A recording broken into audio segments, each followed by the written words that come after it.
આવનારા તહેવારોને ધ્યાનમાં રાખીને શહેરની દુકાનોને રાત્રે મોડે સુધી ખુલ્લી રાખવાની મંજૂરી આપવા માટે આમ આદમી પાર્ટીના કાર્યકરોએ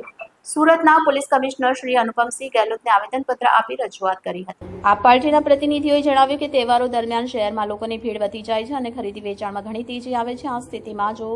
દુકાનોને મોડા સુધી ખુલ્લી રાખવાની મંજૂરી મળે તો વેપારીઓને ફાયદો થશે અને ખરીદી કરવા આવનાર નાગરિકોને પણ વધુ સમય મળી શકશે। આમ આદમી પાર્ટીએ ખાસ કરીને સુરતના કોટ વિસ્તાર અને મુખ્ય બજાર વિસ્તારમાં બાબતે તાત્કાલિક મંજૂરી આપવાની માંગ કરી છે। પાર્ટીના કાર્યકરોએ જણાવ્યું કે તહેવારોના ખાસ માહોલ અને નાગરિકોની જરૂરિયાતને ધ્યાનમાં રાખી પોલીસ તથા પ્રશાસનિક અધિકારીઓએ આ બાબતે જલ્દી યોગ્ય હુકમ બહાર પાડવા જોઈએ।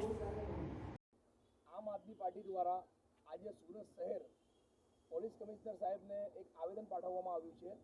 અને એક રજૂઆત કરવામાં આવી છે કે હાલ જે હિસાબે સુરતમાં તહેવારો ચાલી રહ્યા છે અને સુરત જે છે તે ખાણીપીણીથી જાણીતો શહેર છે, માટે તમામ આમ આદમી પાર્ટીના કાર્યકર્તાઓ અને વેપારી વર્ગના લોકો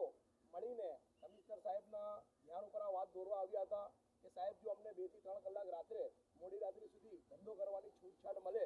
તો વેપારી તબક્કો જે છે તે આર્થિક રીતે પણ મજબૂત થઈ શકે અને જે તહેવારો છે તે તહેવારોનો આનંદ બમણો થઈ જાય। એના હેતુથી આજે અમે સુરત શહેર પોલીસ કમિશનર સાહેબ પાસે આવ્યા હતા અને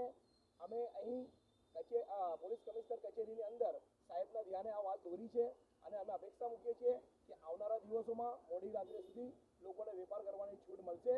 જેથી તહેવારોની જે ઉજવણી છે તે વધારે આનંદપ્રિય બને। જય હિન્દ, જય ભારત।